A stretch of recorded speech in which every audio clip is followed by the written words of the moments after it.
Hello दोस्तों, आज पढ़ेंगे नई शिक्षा नीति 2020 जो सीटेट में पिछली बार 2 से 3 क्वेश्चन आया था। हो सकता है इस बार भी 2-3 क्वेश्चन पूछते हैं। आइए देखते हैं। नई शिक्षा नीति 2020 भारत सरकार द्वारा 29 जुलाई 2020 को घोषित किया गया। पहली शिक्षा नीति सन 1986 में जारी हुई थी। भारत की शिक्षा नीति में यह पहला नया परिवर्तन है।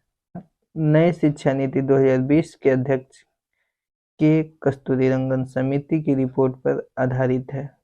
ये जो नई शिक्षा नीति है 2020 ये कस्तूरीरंगन समिति की रिपोर्ट पर आधारित है।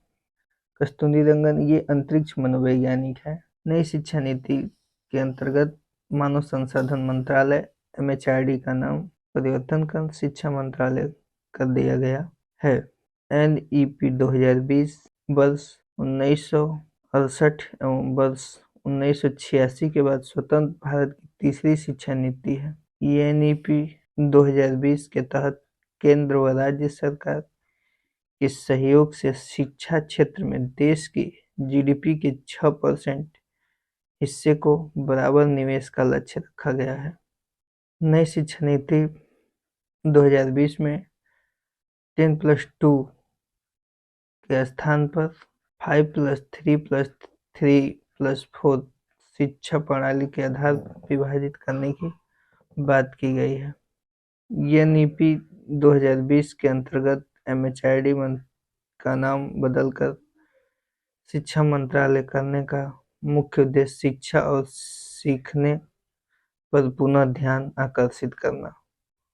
NEP 2020 में कक्षा 5 तक की शिक्षा में मातृभाषा, स्थानीय व क्षेत्रीय भाषा को अध्यापन के माध्यम के रूप में अपनाने पर बल दिया गया है।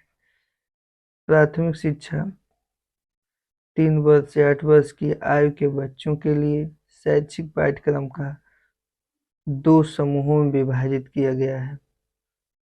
पहला है 3 से 6 वर्ष की आयु के बच्चों के लिए प्री प्राइमरी आंगनबाड़ी के माध्यम से मुफ्त सुविधा, सुरक्षित और गुणवत्तापूर्ण प्राथमिक बाल्यावस्था शिक्षा और देखभाल की सुविधा सुनिश्चित कराना।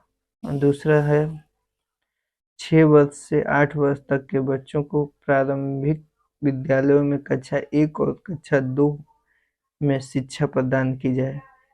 नई शिक्षा नीति 2020 के तहत वर्ष 2030 तक सकल नामांकन अनुपात ग्रॉस इनरोलमेंट रेशियो को 100% लाने का लक्ष्य रखा गया है।